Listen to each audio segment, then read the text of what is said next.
నమస్తే అన్న అందరికీ నమస్కారం. కువైట్ లో మాంసం తింటూ ఉన్నారా? జాగ్రత్త. చాలా వరకు మనం చూసుకుంటే కువైట్ దేశవ్యాప్తంగా అధికారులు తనిఖీలు నిర్వహిస్తూ ఉన్నారు. ఈ యొక్క తనిఖీలలో చెడిపోయిన మరియు కుళ్ళిపోయిన మాంసాన్ని అయితే స్వాధీనం చేసుకుంటూ ఉన్నారు. అలాగే కుళ్ళిపోయిన చెడిపోయిన మాంసం ఏదైతే ఉందో వాళ్ళు మళ్ళా బాగా ప్యాకింగ్ చేసి అమ్ముతూ ఉన్నారు.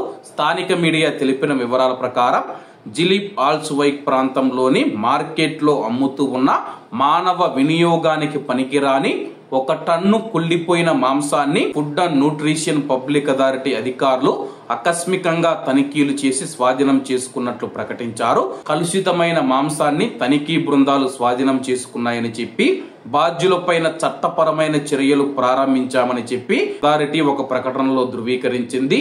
ఆహార భద్రతా ప్రమాణాలను పాటించడంలో మరియు ప్రజా ఆరోగ్యానికి హాని కలిగించే ఏవైనా ఉల్లంఘనల నుంచి ప్రజలను రక్షించడానికి కువైట్ అంతటా తనిఖీ ప్రచారాలు కొనసాగుతూ ఉన్నాయని చెప్పేసి ఫుడ్ అండ్ న్యూట్రిషన్ ఒక ప్రకటనలో పేర్కొనడం జరిగింది. ప్రస్తుతం కువైట్ లో మనం చూసుకుంటే ఫ్రిడ్జ్ లో పెట్టుకుని తిన్న మాంసాన్ని అయితే తింటూ ఉన్నామన్నమాట. అంటే తాజా మాంసాన్ని చాలా రేర్ గా అయితే కువైటీ ప్రజలు కానీ కువైట్ లో నివసిస్తూ ఉన్న ప్రజలు అయితే తింటారో, నెలకో 2 నెలలకో అలాగే బయట పనిచేసే వారైతే వాళ్ళకు వీలు చిక్కినప్పుడల్లా ఫ్రెష్ గా కోళ్ళని అయితే కోసుకొని తెచ్చుకొని కోళ్ళ ఫారానికి వెళ్లి తింటూ ఉంటారు. కానీ ఫ్రిడ్జ్ లో ఎక్కువ రోజులు పెట్టడం వల్ల కుళ్ళిపోయిన మాంసం కూడా అయితే వాసన రాకపోవడంతో అయితే చాలా వరకు రసాయన పదార్థాలు ఉపయోగించి కుళ్ళిపోయిన మాంసాన్ని తాజాగా కనిపించే విధంగా వాసన రాకుండా వాళ్ళు కొన్ని రసాయనాలు అయితే చల్లుతూ ఉన్నారు. దీంతో ఎక్కడైనా సరే కానీ తక్కువకు మాంసం వస్తూ ఉందంటే కానీ కొనుగోలు చేయవద్దు.